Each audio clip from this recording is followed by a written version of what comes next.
جاءتكم موعظة من ربكم وشفاء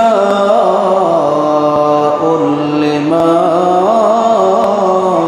في الصدور وهدى ورحمة للمؤمنين. صدق الله مولانا العظيم وبلغنا رسوله النبي الحبيب الكريم ونحن على ذلك من الشاهدين والشاكرين. ربي صل وسلم وبارك عليه. উপস্থিত হযরত মুসল্লিয়ান কিরাম, বাবার বয়সী মুরব্বিয়ান আযম, যুবক ভাইরা, ছোট্ট শিশু কিশোর প্রাণের বন্ধুরা, রাহিমানি ওয়া রাহিমাকুমুল্লাহ, আসসালামু আলাইকুম ওয়া রাহমাতুল্লাহি ওয়া বারাকাতুহু। রব্বুল আলামিনের পবিত্র দরবারে শত কোটি শুকরিয়ার সাজদা আদায় করছি যে মহান রব্বুল আলামিন আহকামুল হাকিমিন পরওয়ারদিগারে আলম বৈরী আবহাওয়ার মধ্যে আমাদেরকে তার বাইতুল্লাহর মধ্যে আসার বসার, নামাজ তসবিহ তাহলিল আদায় করার সুযোগ করে দিয়েছেন। সকলে উচ্চ আওয়াজে একবার পড়ি আলহামদুলিল্লাহ। সম্মানিত উপস্থিতি, কথা অনুযায়ী সূরা বাকারার দর্স কথাগুলো কিছু কথা আলোচনা করব। এই আলোচনা থেকে আমরা যেন কিছু শিখতে পারি, বুঝতে পারি, সাথে সাথে যেন আমল করতে পারি। আল্লাহ আমাদেরকে তৌফিক দান করুন, সকলে বলি আমিন। সূরাতুল বাকারা পরিপূর্ণ একটি সর্ববৃহৎ কোরআন শরীফের একটি সূরা। সিরিয়াল অনুযায়ী 2 নম্বর সূরা। এই সূরাটা নাজিল হওয়ার দিক দিয়ে, অবতীর্ণ হওয়ার দিক দিয়ে পরিপূর্ণ একটি মাদানী সূরা। মুফাসসিরিনে কোরআন বলেছেন এই সূরার শুধুমাত্র একটি আয়াত যেটা মাদানী আয়াতের অন্তর্ভুক্ত নয়, সেটা হলো ওয়াত্তাকু ইয়াওমান তুরজাউনা ফীহি ইলাল্লাহ। এই যে আয়াত, এই আয়াত ব্যতীত পরিপূর্ণ 286টি আয়াত সম্বলিত এই সূরাটি একটি মাদানী সূরা।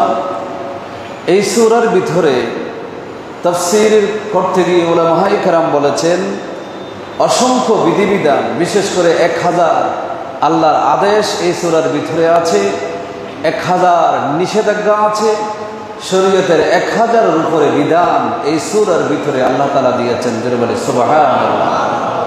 সর্ববৃহৎ একটি সূরা।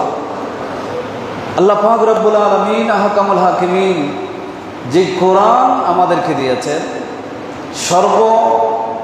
এই কোরআন যেটা আমরা শেখার জন্য, আমাদের রোগ মুক্তির জন্য, আমাদের দৈনন্দিন যত মুশকিলাত আমাদের সামনে আসে সেগুলোর সমাধানের জন্য আমরা কত কিছুই না করি।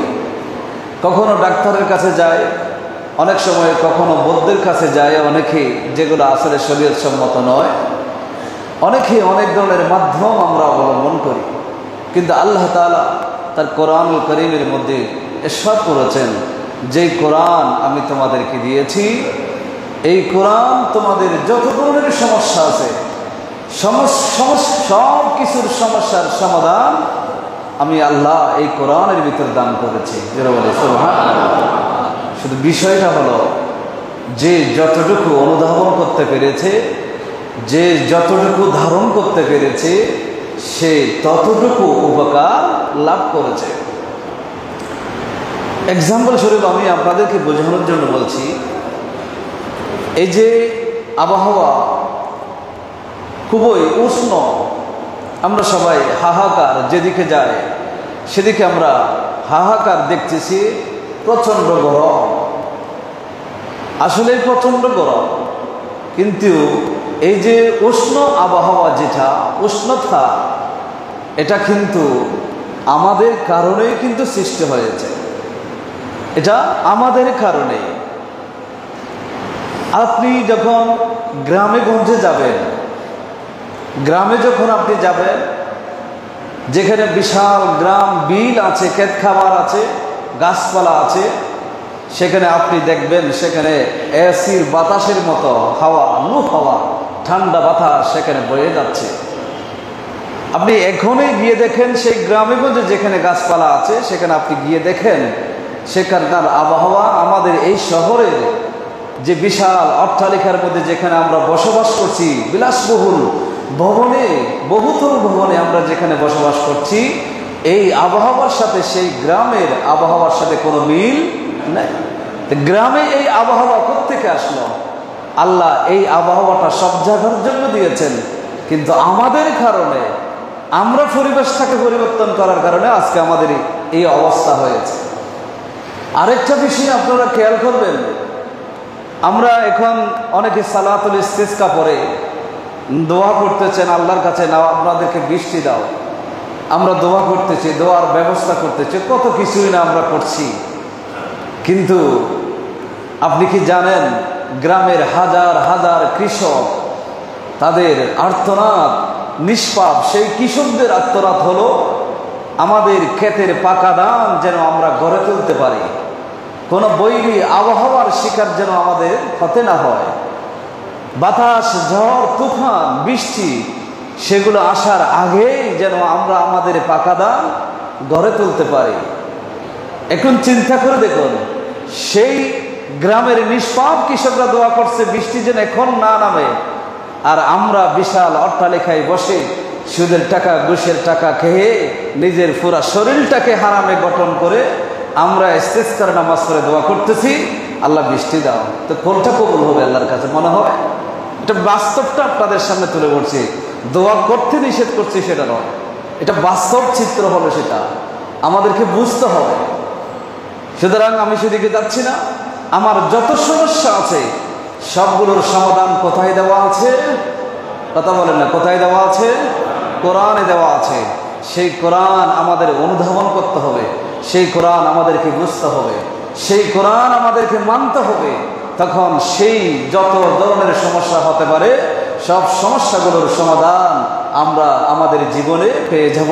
আল্লাহ আমাদেরকে কবুল করুন, সকলে পড়ে আমিন। আল্লাহ তাআলা কোরআনে বলছেন ইয়া আইয়ুহান নাস, এর কোন মুমিনকে বলেন নাই, সমস্ত মানব জাতিকে আল্লাহ বলেছেন ইয়া আইয়ুহান নাস, হে মানব সম্প্রদায়, সে যেই ধর্মের হোক না কেন। আল্লাহ কোরআন বলছেন সমস্ত মানুষকে সম্বোধন করে আল্লাহ বলছেন কাদ জাআতকুম মাউইযাতুম মির রাব্বিকুম, তোমাদের জন্য তোমাদের রবের পক্ষ থেকে একটা নসিহত তোমাদের কাছে চলে এসেছে। ওয়া শিফাউন লিমা ফিস সুদূর, এবং তোমাদের অন্তরে যত ব্যথা বেদনা, যত রোগ ব্যাধি আছে সবগুলোর জন্য শিফা, সবগুলোর নিরাময়কারী সেই নসিহত আমি আল্লাহর পক্ষ থেকে তোমাদের কাছে চলে এসেছে। যেন বলে সুবহানাল্লাহ। আল্লাহ মিথ্যা কথা বলতে পারেন? আওয়াজ দিবেন। আল্লাহ কি মিথ্যা বলেন? আল্লাহ যেটা বলেছেন সেটার বিশ্বাস আছে? নবী যেটা বলেছেন সেটার উপর বিশ্বাস আছে? যদি বিশ্বাস যদি আছে আমরা বলছি, কিন্তু আল্লাহ বলছেন এই কোরআন তোমাদের জন্য শিফা ওয়া হুদান, এবং এটা তোমাদের জন্য হেদায়েত স্বরূপ, ওয়া রাহমাতুন লিল মুমিনিন, এবং মুমিনদের জন্য রহমত স্বরূপ। সমস্ত মানুষের জন্য নসিহত আর মুমিনদের জন্য শিফা, মুমিনদের জন্য হেদায়েতের কারণ, মুমিনদের জন্য এটা রহমত স্বরূপ। এটা আল্লাহ লামকানের খোদা, যিনি আমাকে আপনাকে পুরা কুল কায়নাতকে বানিয়েছেন, তিনি ঘোষণা দিচ্ছেন এটা তোমাদের জন্য রহমত, তোমাদের জন্য শিফা, তোমাদের জন্য হেদায়েত। কিন্তু সেই কোরআনের ভিতরে আমরা নাই, সেই কোরআন থেকে আমরা অনেক অনেক দূরে সরে গিয়েছি। এই কোরআনের পথে আমরা নাই, এই কোরআন থেকে আমরা দূরে সরে গিয়েছি। এই জন্য পুরো 30 পারা কোরআন, আল্লাহর কোরআন, এটা আমাদের জন্য নিয়ামত। এই কোরআন চর্চা করা, কোরআনের অনুশাসন মারা, এটা আমাদের জন্য ফরজ। আল্লাহ পাক রব্বুল আলামিন আমাদেরকে বুঝার তৌফিক দান করুন, সকল বলি আমিন। হাদিসে পাকের মধ্যে এসেছেন, যেই সূরার দরস পেশ করবার জন্য আপনাদের সামনে ধরেছি সূরা বাকারা। এটার আয়াত সংখ্যা কত বললাম? কত বলেন না? 286। এই সূরার আয়াত সংখ্যা হলো 286। এই সূরা পুরোটাই হলো মাদানী সূরা। এই সূরার ভিতরে 1000-এর উপরে আল্লাহ আদেশ দিয়েছেন, 1000-এর উপরে আল্লাহ নিষেধাজ্ঞা দিয়েছেন, 1000-এর উপরে আল্লাহ শরীয়তের বিধান এই সূরার ভিতরে আল্লাহ দান করেছেন। এগুলো মনে রাখবেন। এগুলা মনে যদি আমরা না রাখতে পারি, জীবনে কিছু হবে না। আমি শেষের দিকে আরো কিছু কথা ইনশাআল্লাহ আরো বলবো। আল্লাহ পাক রব্বুল আলামিন আহকামুল হাকিমিন যেই সূরা বাকারা আমাদেরকে দিয়েছেন, আল্লাহ রাসূল সাল্লাল্লাহু আলাইহি ওয়াসাল্লাম এই সূরা বাকারাকে বলেছেন, তোমাদের পরকালীন জগতে তোমার একটা নূরের প্রয়োজন, আলোর প্রয়োজন। আল্লাহ রাসূল সাল্লাল্লাহু আলাইহি ওয়াসাল্লাম বলেন, এই সূরা হলো তোমার জন্য, তোমাদের পরিবারের জন্য, তোমাদের সমাজের জন্য, পরবর্তী জীবনে তোমাদের যেই গাইডলাইন তোমাদের দরকার, সেটার জন্য একটা নূর হলো এই সূরাতুল বাকারা। জোরে বলে সুবহানাল্লাহ। আল্লাহ রাসূল সাল্লাল্লাহু আলাইহি ওয়াসাল্লাম একটা সৈন্যদল এক জায়গার মধ্যে পাঠাচ্ছিলেন, একটা সৈন্যদল পাঠাচ্ছিলেন। তখন নবীজি সাল্লাল্লাহু আলাইহি ওয়াসাল্লাম যেই সৈন্যগুলোকে জিহাদের জন্য পাঠাচ্ছেন, তাদেরকে সামনে বসালেন। বসানোর পরে তাদেরকে বললেন, দেখি কার কোরআন থেকে কার কি মুখস্থ আছে আমাকে একটু শোনাও। সাহাবায়ে কেরাম যার যতটুকু মুখস্থ আছে সেটা শোনাচ্ছিলেন।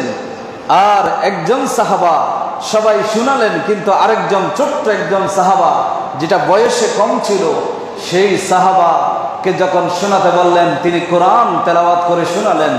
এবং তিনি আরো বললেন, ইয়া রাসূলুল্লাহ, আমি কোরআনুল কারীমের সবচেয়ে বৃহৎ সূরা, যেই সূরার নাম সূরা বাকারা, এই সূরাটা আমার মুখস্থ আছে, আমি এটাও বলতে পারি। জোরে বলে সুবহানাল্লাহ। সেই সাহাবার মুখে নবীজি যখন সেটা শুনলেন, তখন নবীজি বললেন, আমাকা মিনাল বাকারা, তুমি কি, তোমার সাথে কি সূরা বাকারা আছে? তুমি কি সূরা বাকারা বলতে পারো? তখন সাহাবী বললেন, হ্যাঁ ইয়া রাসূলুল্লাহ, আমি সূরা বাকারা পুরোটাই বলতে পারি। নবীজি বললেন, তোমার এই যেই সৈন্যদলকে আমি পাঠাচ্ছি, সেই সৈন্যদলের মধ্যে অনেক বড় বড় বয়স্ক সাহাবা আছে, অনেক নেতৃত্ব দিতে পারে এমন অনেক আমার বড় সাহাবা আছে, কিন্তু সেই নেতৃত্বের ভার আমি তাদের কারো হাতে দিব না, আমি নেতৃত্বের ভার তোমার হাতে দিলাম। ফা আনতা আমিরুহুম, তুমি হবে এই সৈন্যদলের নেতা, তুমি সেই সৈন্যদলের ইমামতি করবে, তুমি সেই সৈন্যদলের নেতৃত্ব দান করবে। জোরে বলি সুবহানাল্লাহ। শুধু একটা সূরা বাকারার মতো একটা সূরা সেই সাহাবীর মুখস্থ ছিল, এই জন্য ছোট হওয়ার পরেও সেই ছোট্ট সাহাবীটাকে আমার নবী পুরো একটা মুজাহিদ দলের সৈন্য দলের নেতৃত্বের ভার তার কাঁধে তুলে দিয়েছেন। জোরে বলি সুবহানাল্লাহ। সুতরাং এই সূরা অত্যন্ত ফজিলতপূর্ণ একটা সূরা। এই সূরার ব্যাপারে আমার নবী বলেছেন, কিয়ামতের ময়দানে পুরো কোরআন শরীফ তোমার জন্য, আমার জন্য, সকলের জন্য সুপারিশকারী হয়ে কিয়ামতের ময়দানে আসবে। খবরে সুপারিশকারী হয়ে আসবে, কবরে সুপারিশ করবে, কিয়ামতের ময়দানে সুপারিশ করবে। আল্লাহ পাক রব্বুল আলামিনের দরবারে সুপারিশ করবে, আল্লাহ তোমার বান্দাকে আমি ঘুমাতে দিই নাই, সেই রাতের বেলা সেই আমার সূরা বাকারা কোরআন তেলাওয়াত করত। তোমার বান্দাকে আমি দিনের বেলায় বসে থাকতে দিই নাই, সেই কোরআনকে মহব্বত করত, সেই কোরআনের তেলাওয়াত করত। আল্লাহ আমি সুপারিশ করছি আজকের এই কিয়ামতের ময়দানে সেই ব্যক্তিকে যেন জাহান্নামের আগুন যারা স্পর্শ করতে না পারে, সেই বান্দার কোনো হিসাব যেন নেওয়া না হয়, আমি কোরআন তার পক্ষ হয়ে আপনার দরবারে সুপারিশ করছি। জোরে বলে সুবহানাল্লাহ। এইখানে আমার নবীজি রাহমাতুল লিল আলামিন শফিউল মুজনবিন নূরি জবানে ঘোষণা দিয়েছেন, এই কোরআন যে তোমার পক্ষে সুপারিশ করবে, সেই সুপারিশের ক্ষেত্রে অগ্রণী ভূমিকা যেই দুটি সূরা পালন করবে সেই দুটি সূরার নাম হলো, একটা হলো সূরা বাকারা, আরেকটা হলো সূরা আলে ইমরান তথা কোরআনুল কারীমের দ্বিতীয় এবং তৃতীয় নম্বর সূরা। জোরে বলে সুবহানাল্লাহ। আল্লাহর নবী রাহমাতুল লিল আলামিন বুখারীর বর্ণনায় এসেছে, হযরতে আবু হুরায়রা রাদিয়াল্লাহু তাআলা আনহু, নাম শুনেছেন সবাই, যিনি সবচাইতে বেশি হাদিস বর্ণনা করেছেন, ঠিক কিনা? আপনারা জানেন তো, আবু হুরায়রার নাম শুনেছেন? আমরা মুসলমান না? আমরা মুসলমান না? তা আবু হুরায়রার মতো একজন সাহাবীর নাম এটা তো আমাদের জানা থাকা দরকার। সবচাইতে বেশি যিনি হাদিস বর্ণনা করেছেন হযরতে আবু হুরায়রা। আবু হুরায়রা রাদিয়াল্লাহু তাআলা আনহু তিনি বলছেন, ওয়াক্কালানি রাসূলুল্লাহ সাল্লাল্লাহু আলাইহি ওয়াসাল্লাম বিহিফজি যাকাতি রমজান।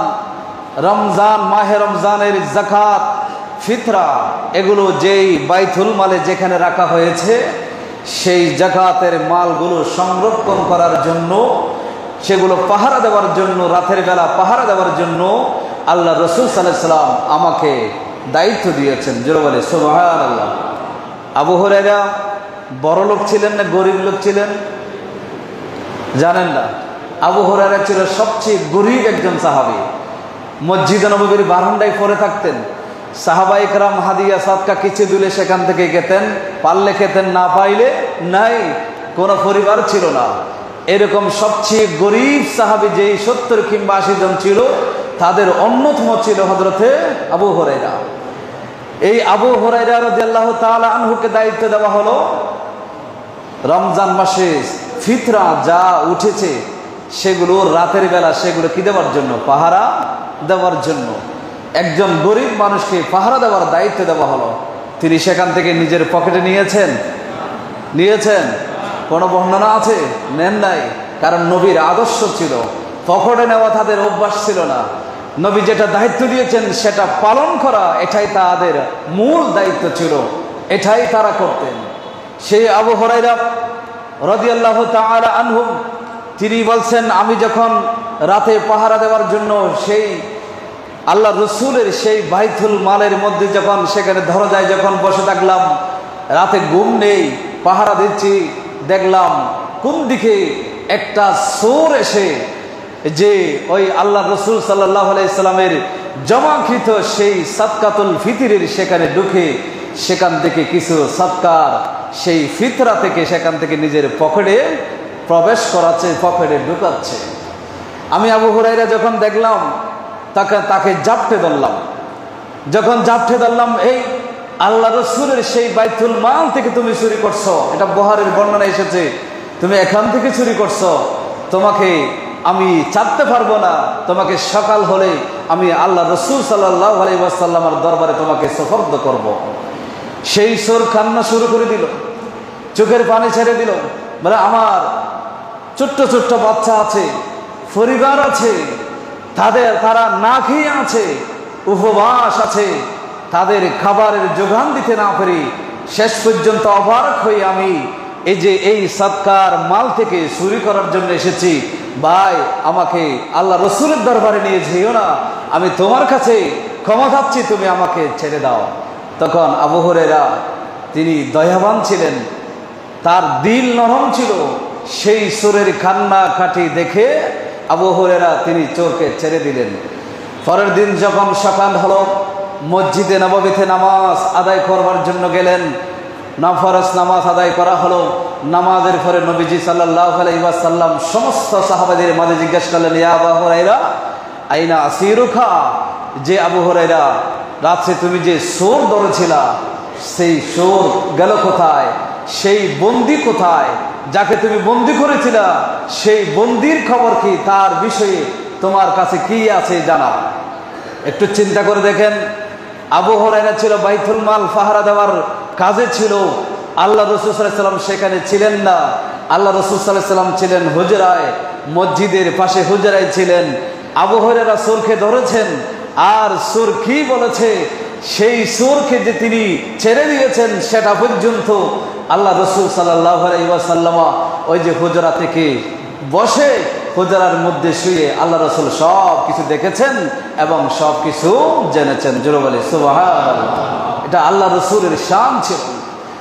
আবু হুরায়রা বলেন, ইয়া রাসূলুল্লাহ, ওই সুর আমার কাছে অনুনয় বিনয় করেছেন, কান্নাকাটি করেছেন, তার ছোট ছোট বাচ্চার কথা বলেছে, পরিবারের কথা বলেছে, যাদের খাবার নেই এমন পরিবারের কথা আমার কাছে বলেছে।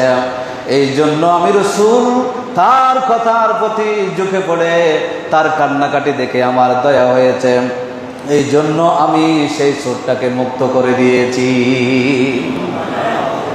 আল্লাহ রাসূল বলেন, আবু হুরায়রা, সে তোমাকে সব মিথ্যা বলেছে, সে আগামী রাতে এসে আবার ওই চুরি করার জন্য আসবে। আবু হুরায়রা বলেন, হ্যাঁ, আবার চুরি করার জন্য আসবে।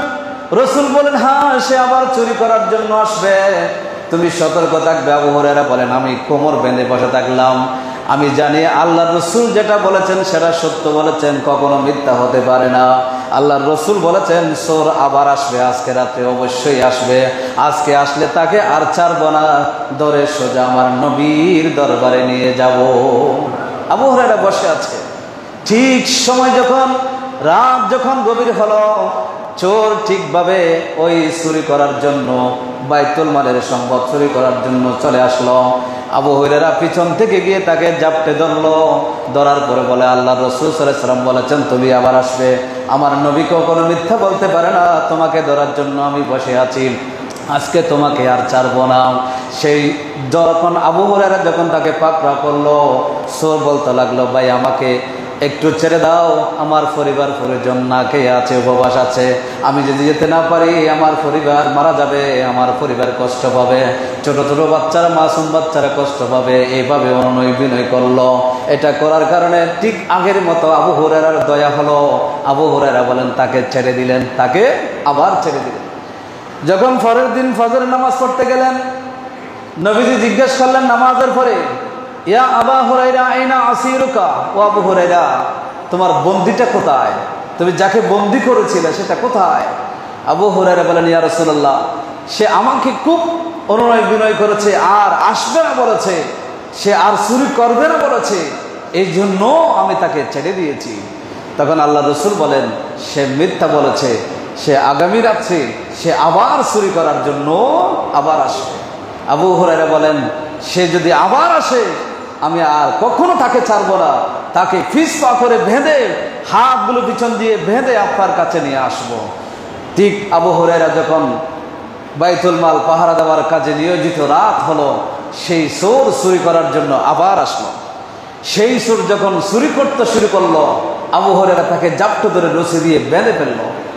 যখন আবু হুরায়রা তাকে বেঁধে ফেললো, তখন সেই চোর বলতে লাগলো, আবু হুরায়রা, তুমি আমাকে ছেড়ো না, আমাকে ছেড়ে দিও না আজকে, তবে তোমার সাথে একটা কথা আছে।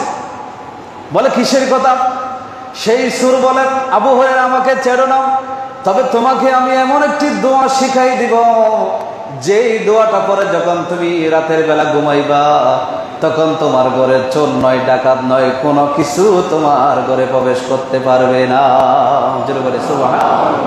একজন চোর দোয়া শিখাই দিচ্ছে ঘরে, রাতে ঘুমানোর সময় যে দোয়া পড়লে চোর কখনো ঘরে আসতে পারবে না, সেই দোয়াটা শিখাই দিব, তখন তুমি আমাকে ছেড়ে দিবে কিনা বলো। আবু হুরায়রা রাদিয়াল্লাহু তাআলা আনহু, তিনি ছিলেন জ্ঞানের প্রতি এত লোক তার ছিল, যে এই দোয়াটা তো শিখতেই হবে, এই দোয়া না শিখলে আমার নিস্তার নাই। এই জন্য আবু হুরায়রা বললেন, হ্যাঁ, তুমি যদি আমাকে সেই দোয়া যদি আমাকে শিখাই দাও, তাহলে ঠিক আছে, আমি তোমাকে ছেড়ে দেবো। জোরে বলে সুবহানাল্লাহ। আবু হুরায়রা জিজ্ঞেস করেন, সেই দোয়াটা কি বলো? সেই সুর বলতে লাগলো, সেই দোয়াটা হলো সূরা বাকারার মধ্যে আল্লাহ একটা আয়াত দিয়েছেন, যেটাকে ফজিলতের দিক দিয়ে সবচেয়ে বড় আয়াত বলা হয়। সে আয়াতের নাম হলো আয়াতুল কুরসি। সে আয়াতের নাম কি? একটু জোরে দিয়ে বলেন না। সেই আয়াতের নাম আয়াতুল, জানেনি আমরা, মুখস্থ আছে? দেখি আমরা সবাই একবার পড়ে বেরি। আল্লাহু লা ইলাহা ইল্লা হুয়াল হাইয়ুল কাইয়্যুম লা তা'খুযুহু সিনাতুন ওয়ালা নাওমুন লাহু মা ফিস সামাওয়াতি ওয়া মা ফিল আরদ মান যাল্লাযী ইয়াশফা'ু ইনদাহু ইল্লা বিইজনিহি ইয়ালামু মা বাইনা আইদিহিম ওয়া মা খালফাহুম ولا يحيطون بشيء من علمه إلا بما شاء وسع كرسيه السماوات والأرض ولا يؤوده حفظهما وهو العلي العظيم এটা হলো আয়াতুল কুরসি সেই সূরা বললা আবু হুরায়রা এই আয়াতুল কুরসি পড়ে যখন তুমি ঘুমাইবা তোমার ঘরে কখনো আর চোর প্রবেশ করতে পারবে না। পরের দিন সকাল হলো, নবীজির দরবারে গেলেন। আল্লাহ রাসূল সাল্লাল্লাহু আলাইহি ওয়াসাল্লাম জিজ্ঞেস করলেন, আবু হুরায়রা আইনা আসিরুখা, তোমার সেই বন্দী চোরটা কোথায়? আবু হুরায়রা বলেন, ইয়া রাসূলুল্লাহ, আমি চারি নাই তাকে, কিন্তু সে আমাকে একটা দোয়া শিখিয়ে দিয়েছে, এই জন্য আমাকে তাকে বাধ্য হয়ে তার কথার সাথে আমি ওয়াদা দিয়েছি, সেই দোয়া শিখিয়ে দিলে আমি তাকে মুক্ত করব, এই জন্য আমি তাকে ছেড়ে দিয়েছি। বলে, কোন দোয়া শিখিয়েছে? তখন আবু হুরায়রা বলেন, ইয়া রাসূলুল্লাহ, আয়াতুল কুরসি শিখিয়েছেন। আর কি বলেছে? বলেছে এই দোয়া পড়ে যদি কোনো মুসলমান ঘুমায় তার ঘরে কখনো চোর প্রবেশ করতে পারবে না। এই দোয়া বলেছেন। আল্লাহ রাসূল সাল্লাল্লাহু আলাইহি ওয়াসাল্লাম বলেন, ইয়া আবু হুরায়রা, ও আবু হুরায়রা, এই কথাটা সে সত্য বলেছে, এই কথাটা সে সত্য বলেছে। আয়াতুল কুরসি পড়ে যদি কেউ ঘুমায় তাহলে তার ঘরে চোর প্রবেশ করতে পারবে না, এই কথাটা সত্য বলেছে। কিন্তু সে হলো একজন মিথ্যাবাদী। তুমি কি জানো সে কে? আমার রাসূল বলেন, সে ছিল ইবলিস। সেই মানুষের রূপ নিয়ে তোমাকে দুঃখায় ফেলানোর জন্য, তোমার সাথে প্রতারণা করার জন্য সে এসেছিল। সে আসলে দুনিয়ার কোনো চোর নয়, সে হলো সবচেয়ে বড় চোর। সে হলো ইবলিস এবং শয়তান। সে হলো ইবলিস। সে তোমাকে সাথে প্রতারণা করার জন্য এসেছিল। কিন্তু সে যে কথাটা বলেছে সেই কথাটা সবচাইতে বেশি সত্য কথা বলেছে। আমার রাসূল সত্যায়িত করলেন।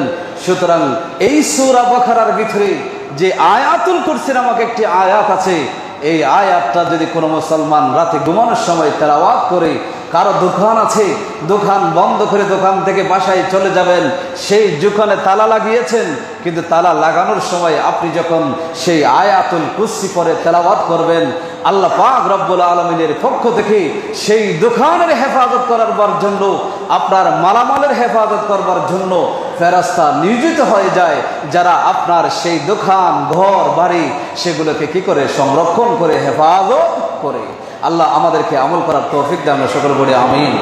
আবু হুরায়রা রাদিয়াল্লাহু তাআলা আনহু তিনি সেই জ্ঞান অর্জন করার জন্য, একজন চোরের কাছ থেকে এলম গ্রহণ করার জন্য, নিজে সেই চোরের কাছ থেকে শিক্ষা গ্রহণ করার জন্য পর্যন্ত তাকে ছেড়ে দিয়েছে। আর সেই সাহাবীকে মহব্বত করি আমরা দাবি করি, সেই সাহাবীর আদর্শ আমরা লালন করি বলি আমরা দাবি করি, কিন্তু আমাদের ভিতরে সেই সাহাবীদের আদর্শ আমরা মুখে বলি, বাস্তবে আমাদের ভিতরে সেই আদর্শগুলো নাই। দেখেন, অনেক মসজিদ আছে, আমি এক্সাম্পল স্বরূপ বলছি, অনেক মসজিদ আছে, একজন ইমাম, একজন মুয়াজ্জিন, একজন খতিব যখন 2-3 বছর হয়ে যায় বলে, হুজুরের কথা তো অনেকদিন শুনেছি, এখন হুজুর আরেকটা হুজুর রাখবো, এখন ইমামকে পরিবর্তন করা আমাদের দরকার। আমরা কখনো চিন্তা করি নাই এই ইমাম সাহেব আজকে 5 বছর 10 বছর ধরে আমাদেরকে যে নসিহত করেছে, সেখান থেকে একটা নসিহত দিয়ে আমি কি আমার জীবন পরিবর্তন করতে পেরেছি কিনা, আমার জীবনে আমি আমল করতে পেরেছি কিনা, ওইটা নিয়ে আমার মাথা ব্যথা নেই। কিন্তু আমার মাথা ব্যথা উঠে যায় যে 5 বছর এই হুজুরের ওয়াজ শুনেছি, আর দরকার নেই, বাস এটাকে পরিবর্তন করে আরেকটা নতুন হুজুর নিয়ে আসি। এই ইমামের ভিতরে 5 বছর নামাজ পড়েছি, এটা আর ভালো লাগতেছে না, আর একটা নতুন ইমাম নিয়ে আসি। এই মুয়াজ্জিনের পিছে আজান আমরা 5 বছর 10 বছর শুনেছি, আরেকটা এটা দরকার নাই, আর একটা নতুন নিয়ে আসি। নতুন এভাবে পরিবর্তন করতে করতে আমাদের জীবন শেষ হয়ে গেল।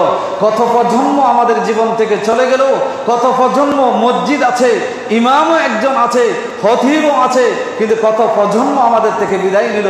কিন্তু হেদায়েতের সেই কথাগুলো দিয়ে আমাদের জীবনকে আমরা ধন্য করতে পারি নাই, আমাদের জীবনকে আমরা আলোকিত করতে পারি নাই, আমাদের জীবনের যেগুলো বদ অভ্যাস আছে সেগুলোকে আমরা পরিবর্তন করতে পারি নাই। কিন্তু আমরা নিজের গায়ে পড়ে এগুলো আমরা নিতে রাজি না, কিন্তু সবসময় আমরা অন্যজনের গায়ের উপর সাফাবাজি করতে, অন্যজনের গায়ের উপর দৌড় চাপাতে আমরা অভ্যস্ত। এই জন্য আমরা মুখে বলি সাহাবীদের আদর্শ আমাদের ভিতরে আছে, কিন্তু আসলে আমাদের ভিতরে সাহাবীদের আদর্শ নাই। এই জন্য এই যে গরম পড়ছে, এটার সময় সালাতুল ইস্তিসকা সবাই পড়ছে, কিন্তু সালাতুল ইস্তিসকা পড়ার সাথে সাথে মোনাজাত থেকে হাত নামানোর আগেই বৃষ্টি আসার কথা ছিল। সাহাবায়ে কেরাম নামাজ পড়েছেন, বৃষ্টি আসার আগে, মোনাজাত থেকে হাত নামানোর আগেই বৃষ্টি এসেছিল। আল্লাহর নবী মসজিদে নববীতে ছিলেন, জুমার নামাজে খুতবা দিচ্ছেন, একজন এসে বলেছিলেন, বুখারীর বর্ণনা এসেছে, ইয়া রাসূলুল্লাহ, প্রচন্ড রোদের কারণে, অনাবৃষ্টির কারণে আমাদের ক্ষেত কামারগুলো সবগুলো নষ্ট হয়ে যাচ্ছে, ওট পশু পাখিগুলো মরে যাচ্ছে, আপনি একটু দোয়া করেন। নবীজি খুতবা দেওয়ার মাঝখানে দোয়া করেছিলেন। সাথে সাথে সাহাবায়ে কেরাম বলেন, আমরা মসজিদ থেকে বের হতে পারি নাই, আমরা ওই দিন জুমার নামাজে সিজদা দিয়েছিলাম, কাদা মাটির মধ্যে আমরা আমাদের জুমার নামাজের সিজদা দিতে হয়েছিল। জোরে বলে সুবহানাল্লাহ। তো এগুলো কেন হয়েছিল? ওই আদর্শ ওনাদের মধ্যে, সাহাবাদের মধ্যে সেটা ছিল, আজকে আমাদের মধ্যে সেটা নাই। শুধু কোরআন আমরা পড়ি, কোরআনের কথা আমরা শুনি, হাদিসের কথা আমরা শুনি, আমরা বলার ক্ষেত্রে একদম পরিপক্ক, বলার ক্ষেত্রে আমার চেয়ে মৌলবী, বড় মৌলবী দুনিয়াতে কেউ নেই, কিন্তু আমলের ক্ষেত্রে সেই একজন নিষ্পাপ কৃষক যারা গ্রামে গঞ্জে 5 ওয়াক্ত নামাজ পড়ে, আপনি জানেন আমাদের আমল হয়তো তাদের সমানও হবে না। এমন এমন কৃষক আছে আপনি জানেন না, আল্লাহ যে আবদাল, গোস, কুতুব, আবদাল, আওতাত, নওজবান, নকবা, সুলহা, আল্লাহর আউলিয়া ইকরামের যে স্তরগুলো আছে, এগুলো এমপি মন্ত্রীদের যেভাবে স্তর আছে, এভাবে আল্লাহর পৃথিবী পরিচালিত করার জন্য স্তরগুলো আছে। সেই আবদাল, গোস, কুতুব এগুলোকে আল্লাহ লুকিয়ে রেখেছেন। অনেক সময় দেখবেন রিক্সা চালকের মধ্যে এরকম কাউকে আল্লাহ লুকিয়ে রেখেছেন, যারা কৃষি কাজ করছে তাদের মধ্যে আল্লাহ কাউকে লুকিয়ে রেখেছেন। যে কলকাতার জমিনে একজন তরমুজ বিক্রয় করতেছে, তিনি ছিলেন সেই যুগে একজন আবদাল ছিলেন। এরকম অনেক ঘটনা আপনারা কিতাব পড়লে পাবেন, আমি সেদিকে যাচ্ছি না। তো কেন আজকে আমরা এই অবস্থায় চলে আসলাম? কেন আজকে আমাদের এই অবস্থা? আমরা মুখে পরিপক্ক, আমাদের মুখ চলে, কিন্তু কাজের ক্ষেত্রে চলে না। আমলের ক্ষেত্রে আমাদের চিড়ে ফোটাও নাই, আমাদের কাছে আমলের কোনো চিড়ে ফোটা পর্যন্ত আমল নাই।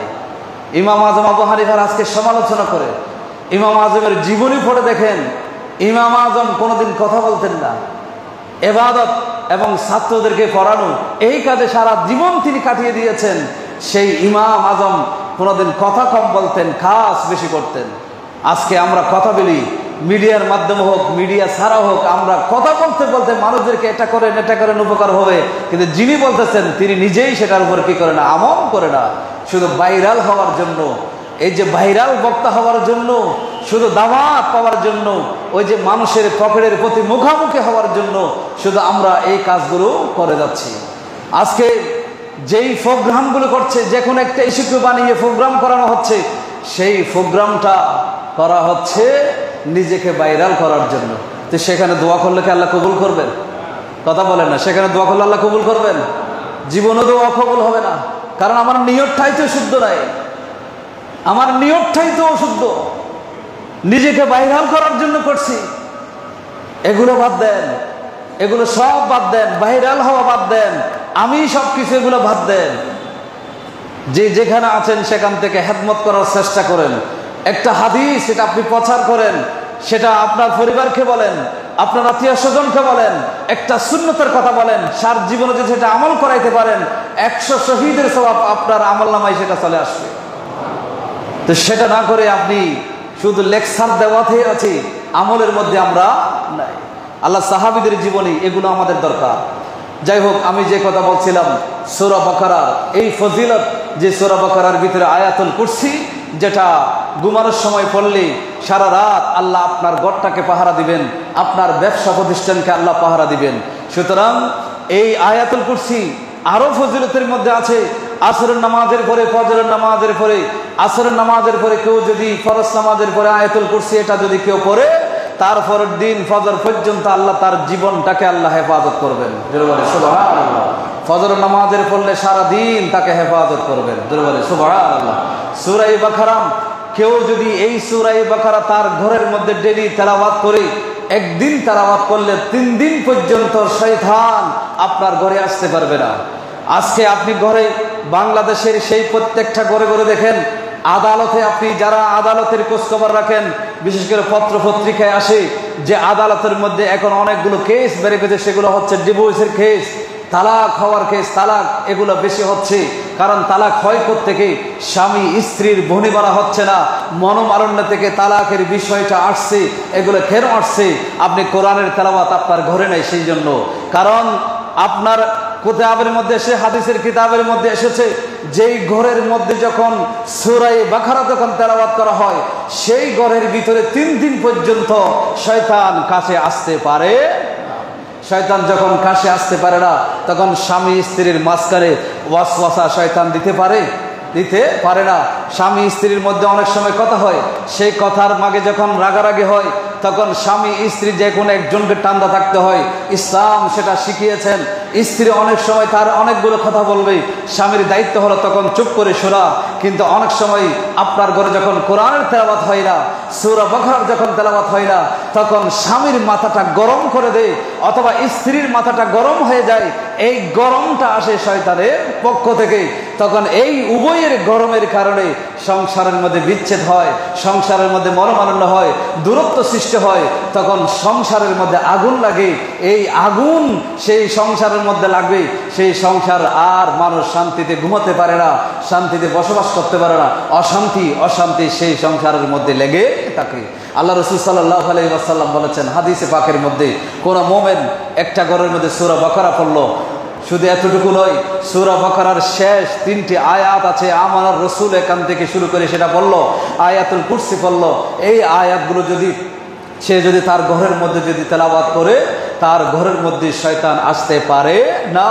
শুধু এতটুকু নয়, আল্লাহ রাসূল সাল্লাল্লাহু আলাইহি ওয়াসাল্লাম বলেছেন, ইস্তেগফার এটা যেভাবে শয়তানের জন্য অ্যাটম বোমার কাজ করে, আযানের ধ্বনি এটা যেভাবে শয়তানের জন্য অ্যাটম বোমার মতো কাজ করে, অনুরূপভাবে এই যে আয়াতুল কুরসি এবং সূরা বাকারার শেষ আয়াতগুলো, এগুলো যখন তেলাওয়াত করা হয়, তখন এগুলো শয়তানের জন্য বোম মারলে যেই ধরনের হয়, এই ধরনের কাজ করে। এগুলো আওয়াজ শুনলে শয়তান আপনাকে ছেড়ে আপনার ঘর থেকে, আপনার পরিবার থেকে শয়তান পালিয়ে যায়। জোরে বলে সুবহানাল্লাহ।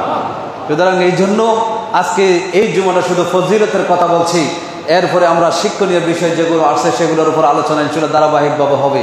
তো আমি এই কথা বলতে চাচ্ছি, আমরা জবানটাকে একটু বন্ধ করি, এই জবানটার উপরে লাগাম দিই, ভাইরাল হওয়ার নেশাটাকে একটু বন্ধ করি। আমার নিজের পরিচয় জনগণের কাছে তুলে দেওয়ার এই নেশা যেন আমরা বন্ধ করি। আমরা যেন শুধুমাত্র চিন্তা করি আমি যা করছি আল্লাহর জন্য করছি। আল্লাহর জন্য করলে এটা আল্লাহ আপনাকে অটোমেটিক ভাইরাল করে দেবেন। ইমাম আজমের যুগে মিডিয়া ছিল, কথা বলেন না, মিডিয়া ছিল, ফেসবুক ছিল, ইউটিউব ছিল, কিছুই ছিল না। আচ্ছা, ইমাম আজম 80 হিজরিতে জন্ম, 150 হিজরিতে ইন্তেকাল। তাহলে ইমাম আজম যে 80 হিজরিতে যেই ব্যক্তির জন্ম, সেই ব্যক্তিকে চিনে না এরকম মানুষ এখন বাংলাদেশে কেউ আছে? কথা বলেন না, চিনে না এরকম কেউ আছে? কেউ নেই, সবাই তো চিনে। তো ভাইরাল করলো কে? এই ভাইরালটা করলো কে? কারণ ইমাম আজমরা, ইমাম শাফিরা, ইমাম মালিকি, ইমাম হাম্বলি, ইমাম আহমদ ইবনে হাম্বল, ওনারা ওনাদের কাজগুলো আল্লাহর ওয়াস্তে করে দিয়েছেন, নবীর সুন্নতের খেদমত ওনারা করে গিয়েছেন। এই জন্য ওনাদেরকে মিডিয়া দিয়ে ভাইরাল করতে হয় নাই। ওনারাদেরকে আল্লাহ পাক রব্বুল আলামিন লামাকান থেকে ফেরেশতা নিয়োজিত করে তাদেরকে কিয়ামত পর্যন্তের জন্য ভাইরাল করে দিয়েছে। এই জন্য ইমাম বুখারী মিডিয়ার যুগ ছিল না, তো ইমাম বুখারী এখন মানুষের হৃদয়ে গাথা, ইমাম বুখারী সমস্ত মানুষের হৃদয়ে গাথা, ইমাম মুসলিম মানুষের হৃদয়ে গাথা, যাদের কিতাব যুগ যুগ ধরে মাদ্রাসাগুলোতে পড়ানো হয়, আমরাও পড়াচ্ছি। এই ইমামগুলো কোনো মিডিয়ার মাধ্যমে তারা ভাইরাল হয় নাই। এমন অনেক কিতাব আছে, অনলাইনে পাওয়া যায়, অফলাইনে পাওয়া যায় না, লাইব্রেরিতে খুঁজলে পাওয়া যায় না।